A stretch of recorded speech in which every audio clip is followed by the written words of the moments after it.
So first నేను thanks చెప్పాలి మీడియాకి అండ్ శ్రీ విష్ణు అన్నకి. నేను అన్నకి కాల్ కూడా చేయలేదు, ఓన్లీ మెసేజ్ పెట్టా వస్తారా అన్న అని. ఎప్పుడు రావాలి, ఎక్కడికి రావాలి అన్నారు. నువ్వు మంచోడు అన్న. అండ్ ఈటీవీకి థ్యాంక్స్ చెప్పాలి. యాక్టర్ అయినాక ఎప్పుడో ఒకసారి అనుకుంటాం కదా మన బొమ్మ కూడా పోస్టర్ మీద ఉండాలి అని. పోస్టర్ మీదకి వచ్చింది. మనం కూడా ప్రసాద్ ల్యాబ్ దాటి ఇట్లా ఒక హోటల్లో ప్రీ రిలీజ్ మన సినిమా కూడా అయితే బాగుండు అనిపిస్తుండే. ఈరోజు అయింది. ఆచి చికెన్ మసాలా పలాసకి మీరు వచ్చారు, మళ్ళీ ఇప్పుడు వచ్చారు. సో మొన్న ట్రైలర్ లాంచ్లో అందరూ పాపం వ్రత, పాపం తెరివేరు, పాపం అన్న, పాపం అన్న ముఖం చూస్తేనే పాపం అనిపిస్తుంది ఇవన్నీ చెప్తుంటే నవ్వుకున్నా. కానీ ఇంటికి వెళ్ళిన తర్వాత ఒక చిన్న ఆలోచనలో పడ్డా, ఏంది ఇది నిజంగానే పాపమేమో కదా నేను అని. ఏంటంటే మంచి సినిమా చేయడం ఒక ఎత్తు అయితే దాన్ని జనం వరకు తీసుకురావడం ఇంకో పెద్ద ఎత్తు అయిపోయింది ఈ రోజుల్లో. మంచి క్యారెక్టర్ చేయడం, మంచి సినిమా చేయడం ఇవన్నీ చేస్తుంటాం, కానీ ఏదో మిస్ అవుతుంది ఆడియన్స్ వరకు తీసుకురావడానికి మనం చేసిన ప్రయత్నం. సినిమా అనేది ఎప్పుడు తోలుస్తూ ఉంటుంది. లాస్ట్ 2 ఫిల్మ్స్ పర్టికులర్లీ నేను కొంచెం బాధపడిన మాట వాస్తవం. అందరూ ఇంకా మంచి సినిమా ఇంకా బాగా రీచ్ అవ్వాల్సింది అని. అది మేబీ నేను ఇంకా నేర్చుకోవాలేమో, ఎక్కడో ఏదో వైరల్ కంటెంట్ ఇవ్వాలేమో అన్నది నాకు అర్థం కాలేదు అప్పుడు. ఇప్పుడు నేను మేబీ అక్కడ ఇరుక్కుపోయా. ఇప్పుడు సినిమాను అమ్మాలి అంటే, సినిమాని జనాలకు తీసుకెళ్ళాలంటే ఏదో స్టంట్ వేయాలి అని.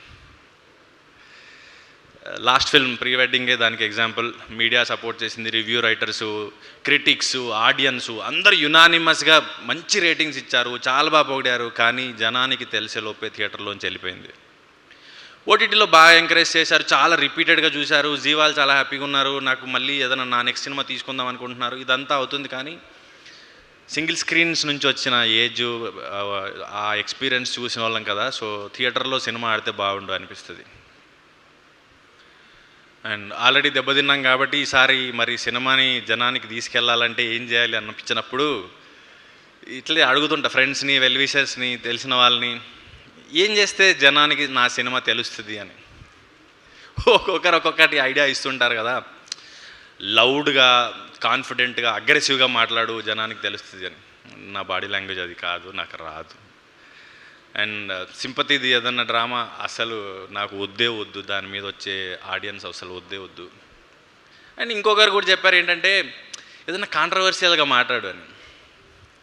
నాతో అయ్యే పని కాదు. సో ఇవన్నీ అయిపోయినాయి. ఏం చేయాలి?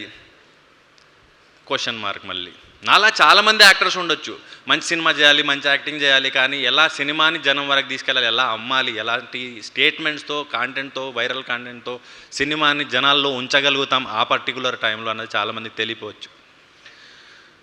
అండ్ నేర్చుకుంటున్నాను, కమెంట్స్ చూస్తున్నాను, అప్పుడప్పుడు చదువుతున్నాను యూట్యూబ్లో, ఇన్స్టాగ్రామ్లో, అక్కడక్కడ. అన్న నువ్వు మంచి సినిమాలు చేస్తావు కానీ నీ సినిమా వచ్చిందని కూడా తెలియదన్న మీద వచ్చినప్పుడు అని. ఇందాక మనకి ఎల్ఈడి మీద కూడా వేశారు, మంచి సినిమా చేస్తావు కానీ పబ్లిసిటీ చేయి, జనానికి ప్రమోట్ చేయని. ఈ సినిమాకి ఏది పడితే అది చేశాను. జనంలోకి రావడానికి ఈ క్యారెక్టర్లో ఉండి కథకు దగ్గరగా ఉండే అన్ని రకాల ప్రమోషన్స్ చేశాను. ఎక్సెప్ట్ రోహన్ది కొంచెం దూరం వచ్చింది తప్ప మిగతా అన్నీ కూడా సినిమాకి దగ్గరగా ఉండే, జట్కా పంచాయతీ వరకు. సో ఈసారి జనానికి ఈ సినిమా వస్తుందని తెలిసిందని నమ్ముతున్నాను నేను. అండ్ నేను ఆడియన్స్కి ఒకటే చెప్పాలనుకున్నాను, ప్రమోట్ చేయమన్నారు, చేశాను. అండ్ టికెట్ రేట్ల గురించి భయపడుతుంటారు, అది కూడా కమెంట్స్లో పెట్టున్నారు. ఈసారి అది కూడా ఈ సినిమాకి 105 రూపాయలు మాత్రమే ఉంది. మీరేం చెప్తే అది చేశాను. ఇంకా మీరు ఇచ్చే రిజల్ట్ కోసం వెయిట్ చేస్తుంటాను నేను. ఆచి చికెన్ మసాలా.